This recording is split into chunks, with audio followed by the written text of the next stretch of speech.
Bonaparte comandou a invasão de muitos países europeus. Ele tentou acabar com o antigo regime e implantou leis baseadas no Código Civil. Desse modo, a Revolução Francesa espalhava seus ideais. No entanto, ele foi vencido por uma união de forças na Inglaterra e por países ainda do antigo regime. Os representantes desse país, vencedores, se reuniam no Congresso de Viena com o objetivo de desfazer o que Napoleão havia feito na Europa. Eles acreditavam que por manter o antigo regime para sempre, mas os acontecimentos mostravam que não era possível. Quanto mais as cidades e as indústrias iam crescendo, mais fortes ficava a burguesia, os intelectuais e os operários, forças sociais que rejeitavam o antigo regime. Mas por que estamos voltando nesse assunto mesmo, Vinícius? Veja bem, Fê, o liberalismo político ele tinha várias origens nos ideais iluministas. Esses liberais defendiam, em primeiro lugar, as liberdades individuais, como a liberdade de discordar do governo, de protestar, etc. Grande parte da população não estava satisfeita com a Europa pós-Congresso de Viena. Burgueses, intelectuais e artesãos tinham motivos de sobra para se sentirem oprimidos pelo absolutismo. As ideias políticas liberais conquistaram muitos adeptos entre esses grupos sociais.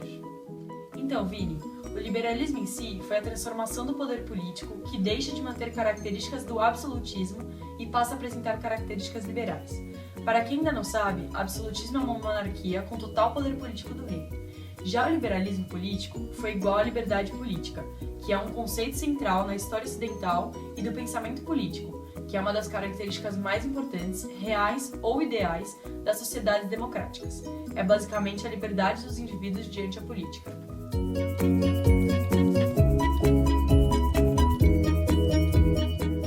Adam Smith. A riqueza das nações. Não intervenção do Estado na economia, liberdade nas relações de contratação de trabalho. Divisão do trabalho. Livre comércio, oferta e procura. Esse quadro levaria à prosperidade econômica geral.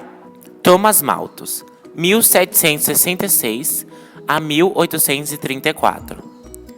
Ideia de PA e PG. Ensaio sobre a população. As guerras e conflitos seriam benefícios para o mundo. Sob suas ideias, criaram-se os workhouses, albergues e o depósito de mão de obra barata. Davi Ricardo, 1722 a 1823.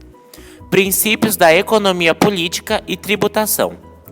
Defendeu que o valor do salário deveria ser somente o necessário para a sobrevivência do trabalhador. Então o liberalismo político era em favor da liberdade dos indivíduos. Já o nacionalismo era um movimento político em favor da liberdade e autonomia dos povos, o direito de criarem seus próprios estados. A Revolução Francesa teve grande importância para que uma nova perspectiva se firmasse dentro da Europa. Durante esse evento, muitos revolucionários interpretavam a luta como uma ação tomada em defesa dos interesses do seu próprio país. No século XIX, vários intelectuais passavam a discutir se seriam elementos históricos e culturais para que poderiam definir a identidade nacional.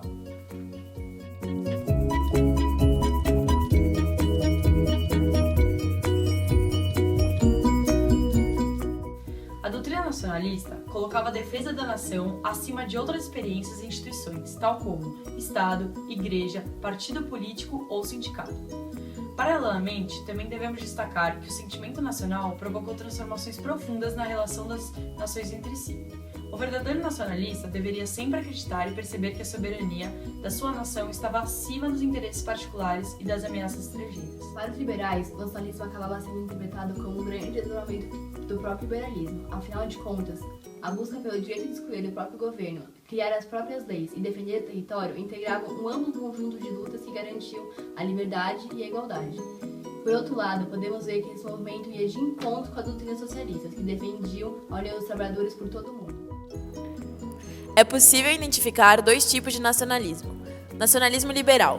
No início do século XIX, o nacionalismo firma-se como uma ideologia política que traduz as aspirações do liberalismo. Torna-se uma forma de protesto contra os estados monárquicos, aristocráticos e religiosos, e de afirmação da identidade nas regiões submetidas ao domínio estrangeiro, como na Itália, dominada pela Áustria, e na Irlanda, subjugada pelo Reino Unido. No contexto das revoluções liberais, no século XIX, o princípio da nacionalidade é um dos fatores decisivos para a mobilização da burguesia, que em alguns países é apoiada pelo proletariado industrial. Na Itália e na Alemanha, o sentimento nacionalismo é um elemento fundamental para as unificações. Nacionalismo autoritário. Esse nacionalismo, caracterizado como imperialista, conservador e autoritário, generaliza-se em todo o continente europeu. Com o crescente interesse das nações europeias em alcançar a hegemonia na Europa e se defender, os Estados nacionais exigem a lealdade exclusiva dos cidadãos e incentivam o ódio e a hostilidade para com outras nações.